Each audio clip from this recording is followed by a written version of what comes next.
Title: The Thing Beneath the Lake. Welcome to Horror World MP4, where every story drags you closer to the unknown. Tonight, I share with you a dive that still chills my blood and keeps me awake long after the lights go out. This is not a legend or a campfire story. This happened to me, and I wish I could explain it.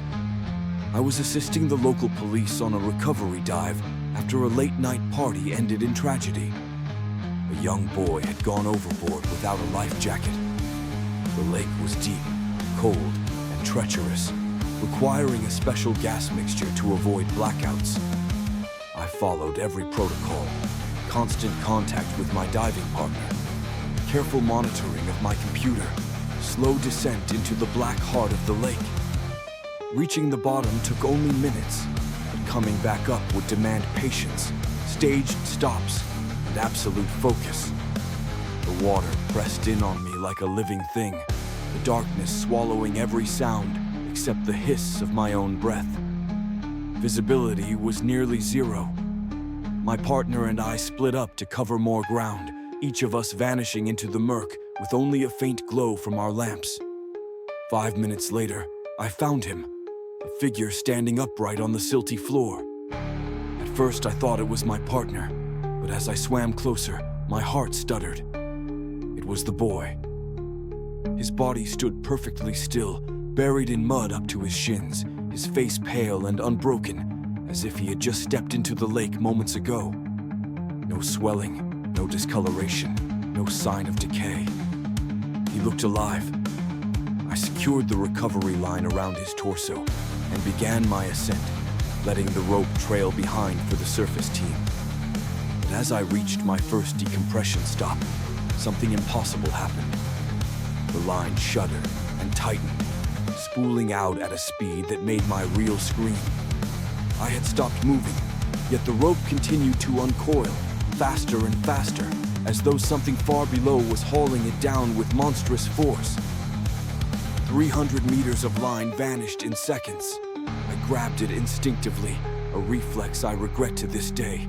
The pull was so violent, it nearly tore the flesh from my palm, grinding my bones against the reel until I felt hot blood in my glove.